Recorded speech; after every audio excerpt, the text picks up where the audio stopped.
மகரம், மகராசிக்காரர்களுக்கு மிகப்பெரிய கொடுப்பினை இருக்கக்கூடிய மாதமாக இந்த மாதம் அமையும்.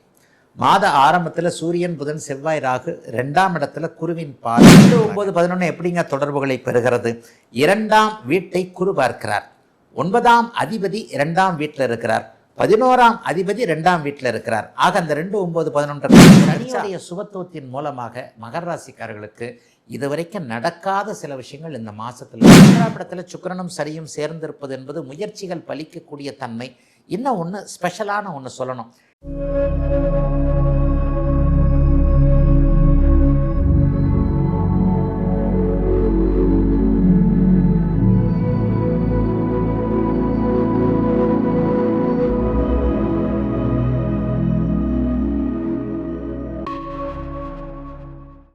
ஆன்மீக பரிகாரம் நேயர்கள் அனைவருக்கும் இனிய நல்வாழ்த்துக்கள். எல்லோரும் நன்றாக இருப்பீர்கள். இதான் மார்ச் மாதம் பிறக்கப் போகிறது. ஐயா, வருடம் பிறந்து 2 மாதங்கள் ஆயிடுச்சு. 2026 எனக்கு கொஞ்சம் ஓரளவுக்கு நன்றாக இருக்கும்னு நினச்சேன். ஏதோ லேசாக அப்படியே ஒரு வெளிச்சம் தெரிகிற மாதிரி தெரிகிறது. ஆனால் முழுசாக இன்னும் எந்த விதமான நல்ல மாற்றங்களும் வரலை. எனக்கு நன்றாக இருக்குமா இல்லையா? ஏதாவது ஒரு நல்ல நிலைமைகள் எப்படியாவது ஒரு ஜோதிடத்தில் நம்பிக்கை இருப்பவர்களுக்கு, ஜோதிடத்தில் ஆர்வம் மட்டும் இல்லாமல் ஜோதிடத்தை புரிந்தவர்களுக்கே ஒரு சில நிலைகளில் சில விஷயங்களில் தயக்கம் இருக்கும். சரி, இந்த மார்ச் மாதம் 12 ராசிக்காரர்களுக்கும் எப்படி இருக்கும்? மார்ச் மாதத்தில் ஏதாவது முக்கிய கிரகங்கள், முக்கிய நிலைமைகள் ஏதாவது இருக்கா அப்படின்னு பார்த்தீங்கன்னா, வருடாந்திர கிரகங்கள்னு சொல்லப்படக்கூடியது 4 கிரகங்கள் தான். சனி, குரு, ராகு, கேது. இந்த வருடாந்திர கிரகங்களான 4ம் நிலையாக அந்த இடத்துல இருக்குது.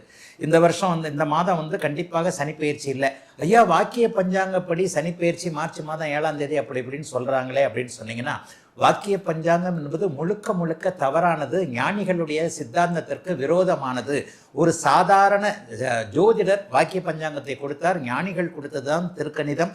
வாக்கியத்திற்கு முந்தையது திருக்கணிதம். நிறைய பேர் ஜோதிடத்தை புரியாமத்தான் அந்த வாக்கிய பஞ்சாங்கம் இதுதான் ரொம்ப முக்கியமானது, ஞானிகள் கொடுத்தது வாக்கிய பஞ்சாங்கம், மனிதர்கள் கண்டுபிடிச்சது திருக்கணிதம்னு ஜோதிடமே தெரியாமத்தான் சொல்றீங்க. உண்மையிலேயே ஆரியபட்டர்லேருந்து, வராகமிகரிலிருந்து, பராசரர்லேருந்து, மகாகவி காளிதாசர்லாம் திருக்கணிதம் அப்படிங்கிறத தன்னுடைய 8வது உத்தரகாலாமிரத்தில் 8வது ஸ்லோகத்தை ரொம்ப தெளிவாக சொல்றார். 2000 வருடங்களுக்கு முன்பு திருக்கணிதம் என்பது தெல்ல தெளிவாக ஞானிகளால் அருளப்பட்டு இடையில் வந்த சாதாரண நம்மை போன்ற ஒரு ஜோதிடரான, நம்மை விட மேம்பட்ட ஜோதிடர்னு வேணா சொல்லிக்கலாம், வரருசி என்கின்ற ஒரு மேதை, அவங்க ஞானிகள் திருக்கணித சித்தாந்தத்தை கொடுத்தது. பார்வையின் அடிப்படையில் வரக்கூடிய அந்த சித்தாந்தத்தை கொஞ்சம் எளிமையாக்கி வார்த்தைகளாக, வாக்கியமாக மாற்றி ஒரு 800 வருஷத்துக்கு முன்னாடி கொடுத்த இந்த வாக்கிய பஞ்சாங்கத்தை தான் இன்னும் ஞானிகள் கொடுத்ததுன்னு நிறைய பேர் தவறாக புரிஞ்சுக்கிட்டு இருக்கிறீங்க. உண்மையிலேயே ஞானிகள் கொடுத்தது திருக்கணிதம். அதனை அடுத்து சமீப காலத்தில் 800 வருஷங்களுக்கு முன்பாக ஒரு சாதாரண ஜோதிடர் கணிச்சது தான் வரருசியை கொடுத்த வாக்கிய சித்தாந்தம்ன்றது நிறைய பேருக்கு புரியாது. ஆகவே வாக்கிய பஞ்சாங்கப்படி சனிப்பயிற்சி நடக்குதே அப்படின்னு சொல்றவங்களுக்கு சர்வ நிச்சயமாக இல்லை. திருக்கணிதப்படி சென்ற வருடமே சனிப்பயிற்சி நடந்துருச்சு. இந்த மார்ச் மாதம் குரு அதே இடத்தில் இருக்கிறார், சனி அதே இடத்தில் இருக்கிறார், ராகு கேதுக்கள் அதே இடத்தில் இருக்க எப்பவுமே மாத கிரகங்கள் மாறும் இல்லையா? இந்த மார்ச் மாதத்தில் ஏதாவது விசேஷம் இருக்கா? எப்பவும் போல மார்ச் மாதம் கும்பத்திலிருந்து மீனத்திற்கு மாறுகிறார். யாரு? நம்ம சூரியன். தமிழ் மாதம் அவர் ஒரே வீட்டில் இருப்பார், ஆங்கில மாதத்தில் 2 வீட்டில் இருப்பார். அப்போ மார்ச் மாதத்தின் ஆரம்பத்தில் கும்ப வீட்டில் இருக்கக்கூடிய சூரியன் அதனை அடுத்து அப்படியே மீன வீட்டிற்கு மாறுகிறார். ஏதாவது பெரிய விசேஷம் இருக்கா? கும்பத்திலேயே நிலைத்திருக்கிறார்கள் புதனும் செவ்வாயும் ராகுவும். இந்த மாதம் முழுக்க அவங்க அதில் தான் இருக்கிறாங்க. இந்த ஒரு நிலையில் புதன் செவ்வாயோட ராகுவோட சேர்ந்து கெட்டு போறாரே அப்படின்னு பார்த்தா, நல்ல வேலையாக குருவின் பார்வை அவருக்கு இருக்கின்ற அமைப்பு.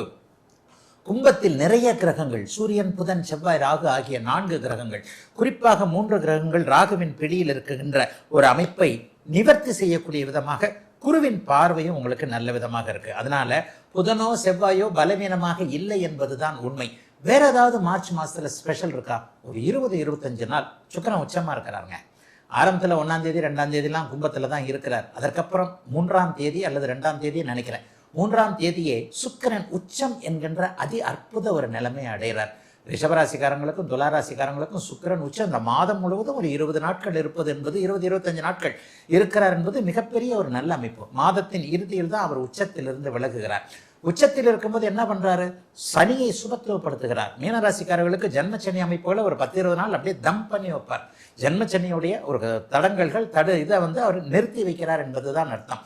ஆக மாத கிரகங்கள் என்று சொல்லப்படக்கூடிய வழக்கம் போல சூரியன் 2 ராசிகளுக்கு மாற புதனும் செவ்வாயும் கும்ப வீட்டிலேயே ராகுவோடு பிடியில் இருந்தாலும் கூட குருவின் பார்வையில அற்புதமாக பலமிழக்காத ஒரு நிலைமையில சுக்கிரன் உச்சத்தை அடைந்து மாத கடைசியில மாறக்கூடிய அமைப்பு இந்த மார்ச் மாதத்தோட ஒரு ஸ்பெஷலான அமைப்புன்னே சொல்லுவேன். மற்றபடி கிரகங்கள் பெரும்பாலும் குருவின் பார்வையிலும் சுக்கிரனுடைய இணைவிலும் இருக்கிறார்கள். குருவின் பார்வையில ராகு, செவ்வாய், புதன் மாதம் முழுவதும் இருக்க, சனி, சூரியன் இருவரும் உச்ச சுக்கிரனுடைய தொடர்பில் இருப்பது கிட்டத்தட்ட பாருங்க 7 பெரிய மிகப்பெரிய கிரகங்கள்ல ஒரு 5-6 கிரகங்கள் சுபத்துவமாக இருக்கின்றன. ஆகவே மார்ச் மாதம் பெரிய கஷ்டங்கள் எதுவும் இருக்காது. ஐயா நான் ரொம்ப ரொம்ப கஷ்டப்படுறேங்க என்னங்க அப்படின்னு சொல்றவங்களுக்கு அந்த ரொம்ப ரொம்ப அப்படிங்கிற வார்த்தையை எடுத்துட்டு வெறும் கஷ்டம் மட்டும்தான் படுறீங்கன்ற அளவுக்கு தான் இருக்கும். ஏன்னா 12 ராசிக்காரர்களுக்கும் நல்ல பலனே சொல்ல முடியாது. ஒரு ராசியில 65 70 கோடி பேர் பிறக்கிறீங்க. இப்ப இந்த 65 70 கோடி பேர் பிறக்கின்ற ஒண்ணுல உதாரணமாக மீன ராசிக்காரர்கள் இப்போது ஜென்மச்சனியினால் கஷ்டப்படுவார்கள் அப்படின்னு சொன்னா எல்லாரும் கஷ்டப்படுவாங்களா? உண்மையிலேயே கிடையாது. ஏனென்றால் அவரவருடைய தகுதி இருப்பிடத்திற்கு ஏற்றாற் போல ஒருத்தர் ஏழையாக இருப்பார், ஒருத்தர் பணக்காரராக இருப்பார், ஒருத்தர் பெருங்கோடீஸ்வரராக இருப்பார், ஒருத்தர் மிடில் கிளாஸாக இருப்பார், ஒருத்தர் ரொம்ப லோயர் மிடில் கிளாஸாக இருப்பார். இப்படிலாம் இருக்குல்ல அவங்க பிறந்த ஜாதக அமைப்பு. அதற்கேற்றாற் போல ராசி பலன்ல கிரகங்கள் கொஞ்சம் நன்றாக வரும் பொழுது ரொம்ப கஷ்டப்படுறவர் கொஞ்சம் கஷ்டப்படுற நிலைமைக்கு மாறுவார், அல்லது சாதகமான கொஞ்சம் பலன்கள் நடக்கக்கூடிய திருப்தி அமைப்புகள்ல தான் இருப்பார். இது துளாராசிக்கும் பொருந்தும். துளாராசிக்காரர்களுக்கு இப்போது இந்த மாதம் முழுவதும் மிகப்பெரிய நல்ல பலன்கள் இருக்கக்கூடிய தன்மைகள் இருக்கு. ஆனா எல்லாரும் கமெண்ட்ல என்ன சொல்லுவீங்க? ஐயா ஆஹா ஓஹோ அப்படின்னு தான் சொல்றீங்க, இங்க ஒன்றும் நடக்கலைங்க, நான் கஷ்டப்பட்டுக்கிட்டு இருக்கிறேங்கன்னு சொல்லுவீங்க. ஆனா அந்த கஷ்டப்பட்டு இருக்கிறவங்களுக்கு கூட நான் என்ன சொல்லுவேன் அப்படின்னா, 5 ரூபாய் சம்பாதிக்கக்கூடியவருக்கு 50 ரூபாயும், 500 ரூபாய் சம்பாதிக்கக்கூடியவருக்கு 1000 ரூபாயும், 1000ற்கு 5000ம், 5000ற்கு 50,000ம், 50,000ற்கு லட்சமும் அவரவருடைய படிநிலைகளுக்கு ஏற்ப வருமானங்கள் உயரத்தான் இருக்கும். 5 ரூபாய் சம்பாதிக்கிறவர் 5 கோடி சம்பாதிக்கிற அளவுக்கு மாறிட மாட்டார். இது உங்களுக்கே நன்றாக தெரியும். இப்பொழுது 12 ராசிக்காரர்களுக்கும் மீனம் முதல் மேஷம் வரையிலான இந்த 12 ராசிக்காரர்களுக்கும் இந்த மார்ச் மாதம் எத்தகைய நல்ல அல்லது சாதகமற்ற பலன்களை செய்யும் அப்படிங்கிறத பார்த்துடலாம். மகராசிக்காரர்களுக்கு மிகப்பெரிய கொடுப்பினை இருக்கக்கூடிய மாதமாக இந்த மாதம் அமையும். மாத ஆரம்பத்தில் சூரியன், புதன், செவ்வாய், ராகு 2ஆம் இடத்துல குருவின் பார்வையில் இருக்கிறாங்க. உங்களுடைய 11ஆம் அதிபதி லாபாதிபதி இந்த மாதம் முழுவதும் 2ஆம் இடத்துல இருக்கிறார். 2, 9, 11ஆம் இடங்கள் அப்படியே தொடர்பு கொண்டால் கடந்த காலத்தில் நீங்கள் பணம் சம்பாதிக்க முடியாமல் போன அத்தனை நிலைமைகள்லையும் இந்த மாதத்திலிருந்து பணம் சம்பாதிப்பீங்க. 2, 9, 11 எப்படிங்க தொடர்புகளை பெறுகிறது? 2ஆம் வீட்டை குரு பார்க்கிறார். 9ஆம் அதிபதி 2ஆம் வீட்டில் இருக்கிறார். 11ஆம் அதிபதி 2ஆம் வீட்டில் இருக்கிறார். ஆக அந்த 2, 9, 11 கனெக்ட் வந்துருச்சா?